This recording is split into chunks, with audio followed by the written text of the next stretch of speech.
bukan debat ini Mbak Sari. Ini saya mau terangkan. Kita bicara tentang bicara tentang. Oke, saya terangkan. Ya. Saya terangkan matematika ya, saya. Sebentar langsung nanti ke Prof. Saya kasih hak dulu dong, kata Prof tadi saya belum selesai loh sebenarnya. Ya sudah. Silakan. Udah, sekarang saya terangkan ya. Ya, silakan Kak Rocky. Siapa yang mau mulai? Silakan. Yang muda dulu dong, Bang. Udah. Ini bukan soal yang muda yang pakai otak apa nggak pakai otak. Soal itu bukan itu. Oke ya. Mau saya lanjutkan? Ya, silakan singkat Kak Rocky ditanggapi. Saya mulai dengan asumsi Anda. Anda ingin dapat pemimpin yang berkualitas. Oleh karena itu kita pasang filter. Oke. Ya. Kalau filternya 20%, 80% lolos. Dia belum berkualitas. Pasang 50%, 50% lolos. Secara logis, you mesti pasang maksimal. Itu intinya tuh. Kalau memang itu alasannya, begitu. Kalau alasannya untuk filter, pasang aja 90%. Biar memang berkualitas. 20% itu, kalau menurut saya ya, sebentar, izin bang.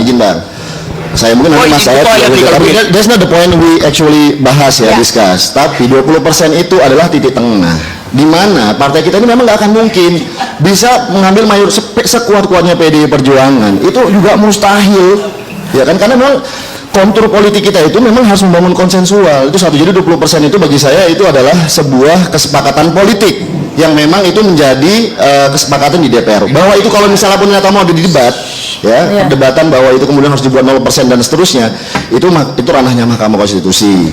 Baik. Ya, tapi sebentar sedikit Mbak, saya kalau ini ada Prof. Cipta juga mau menambahkan ya. Cipta, sebentar Prof, sedikit izin. Jadi kalau tadi saya sudah ngebahas Anies, lalu kemudian soal yang kedua adalah Nasdem.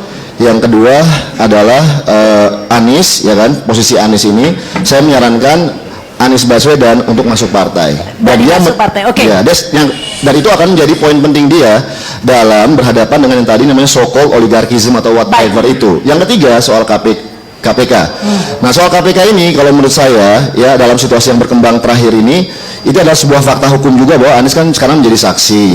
Nah tantangan terbesar ini adalah sekarang begini, kalau kita dalam kajian hukum ada namanya legal politics. Setiap keputusan-keputusan hukum itu seringkali dalam sebuah masyarakat yang belum menjadi, itu seringkali dipengaruhi oleh unsur politik juga. Itu kita harus paham dengan situasi seperti itu, menurut saya. Ya, dan itu adalah suatu fakta politik.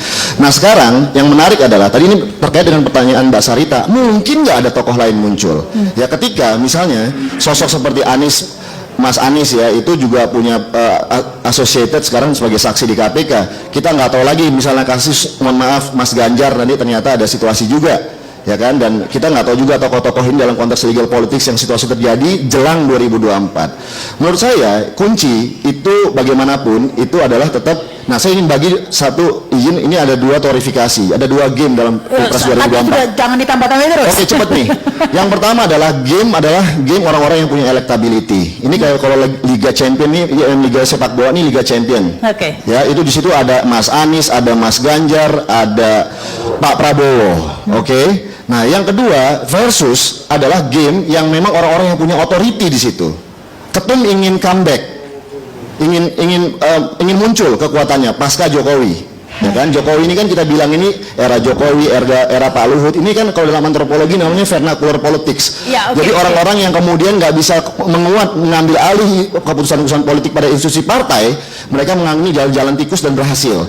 Nah sekarang situasi ada ketum-ketum yang ingin comeback. Ya dalam situasi ini fenomena KIB dan fenomena Mbak Puan itu menurut saya adalah bagaimana otoritas politik ingin ada dua hal tersebut. Oke. Ini pertarungan yang terjadi menurut saya, dan ke depan yang terjadi adalah sekarang ini seolah-olah yang punya otoriti yang menang gamenya. Tapi menurut saya idealnya ke depan untuk ada sinkronisasi yang namanya adalah konsensus antara electability atau orang-orang yang punya popularity karena dianggap didukung oleh rakyat menurut lembaga survei